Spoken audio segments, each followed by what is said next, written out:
Welcome. My name is John Handel, and in this segment, we're going to go over the executive case study, the AT&T International credit card project.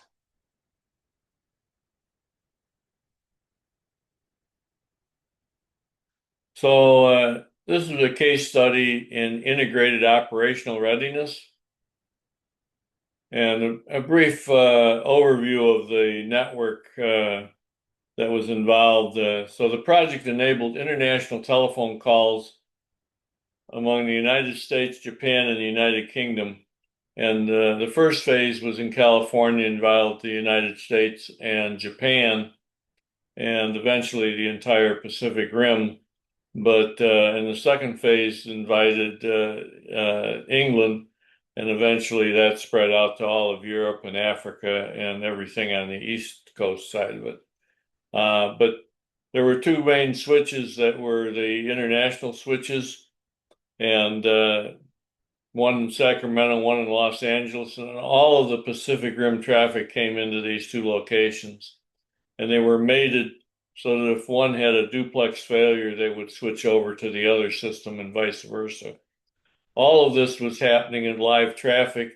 Our piece was the Signaling Transfer Point International, the STPI, they called it. And the credit card data went across this new system. So this was new, and the credit card application was new, but all the other data was and voice traffic was existing traffic and had to be maintained during our testing interval. So there was no error, no room for error. Everything had to be technically correct because you're dealing with the business end of it and the money and the credit card calls, and so everything had to be accurate and correct, and also had to operate continuously in a supportable and alive international operations. So the original plan was customer acceptance testing would be done. We would cut over to live service, and then the technicians would travel to Columbus, and then we would stay for 4 to 6 weeks and maintain the system until they were trained. And then they would have operational independence. And the reason the training was difficult was that the STPI and the credit card were all new systems that were brand new. It's never been done before.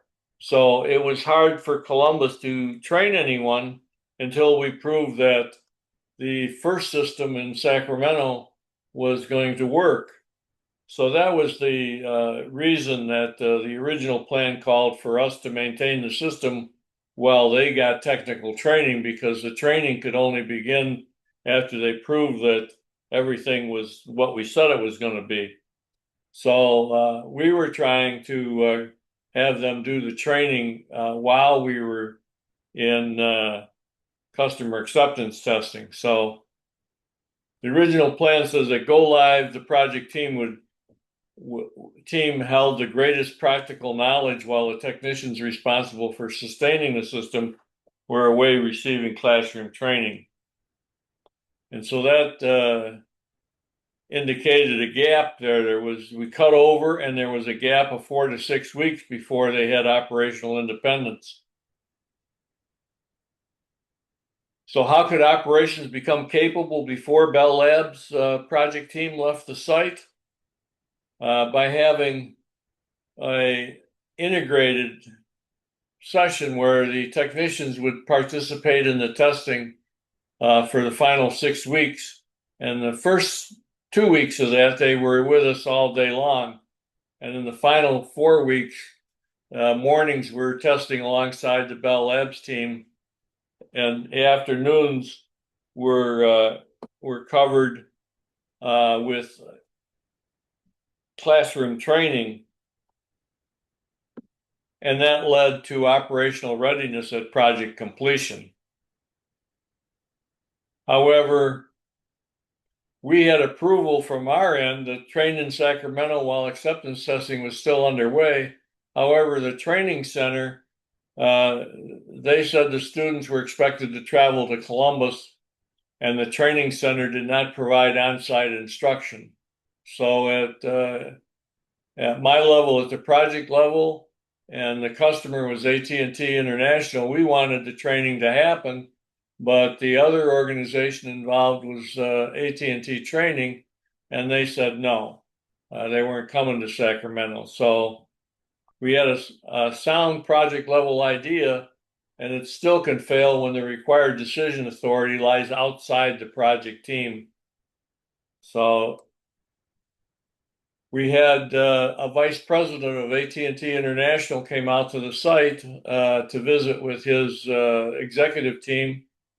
And after that meeting, they all went out to dinner, and they invited the Bell Labs testing team to go to dinner with them. And during dinner conversation, the vice president asked for any ideas to improve project progress. And I happened to be sitting across from the vice president, and I thought, well, I better say something. I'm the site manager. I'm expected to have some ideas. So I presented this proposal that Columbus come to do the training the last 4 weeks. And I said, but we aren't able to do that because they don't have it in their budget to travel to Sacramento to do this training. And so the vice president directed that the training center be contacted again. And the next day I called the training center, and apparently the vice president had called people at his level, and all of a sudden the instructor was more than willing to come to Sacramento for the final 4 weeks of testing. So executive leadership did not perform the project work, but it enabled the organizations to work as one enterprise. So again, we had AT&T Bell Labs was doing the testing for the project. AT&T International was the customer in this case.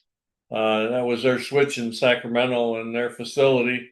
And AT&T Training in Columbus was the third party, all under the AT&T umbrella.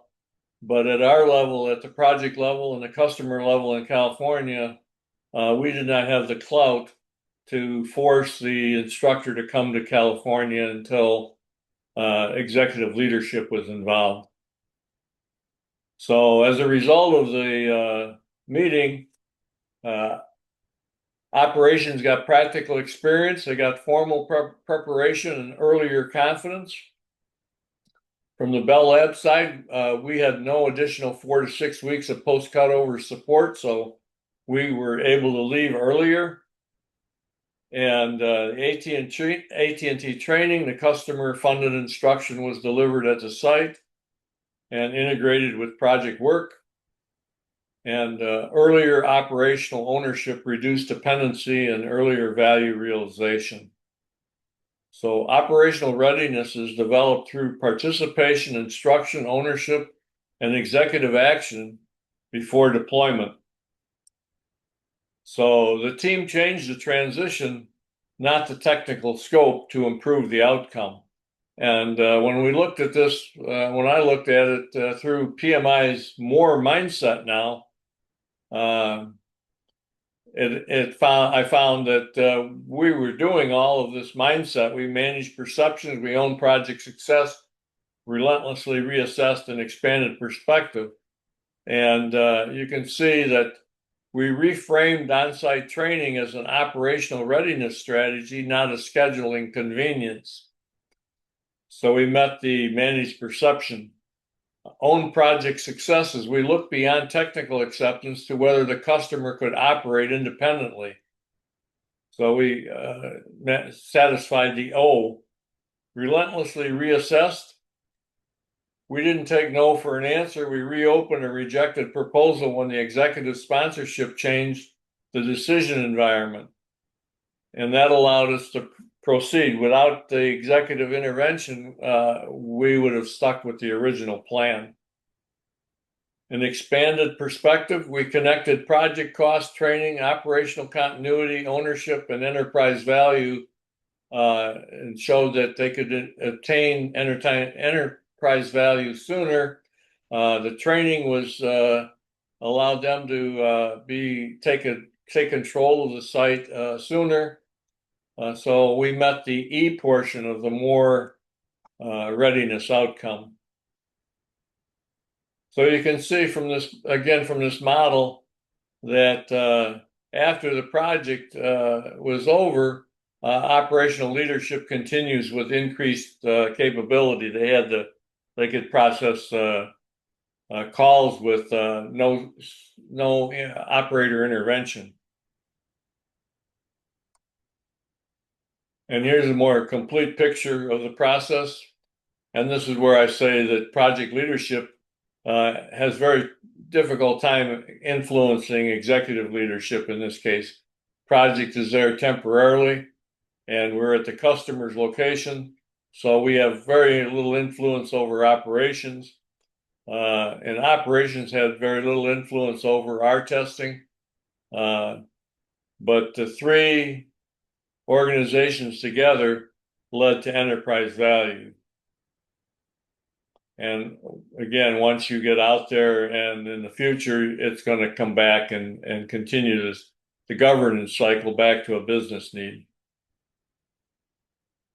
So is your organization preparing operations to sustain the capability during the project, or waiting until after cutover to discover what operations still needs to learn? So that's the question you have to ask yourself. So with integrated readiness, you can see that you can achieve enterprise value sooner. So that ends this section, and we'll continue with the executive question in the next section. So thank you for listening, and we'll start the next section shortly.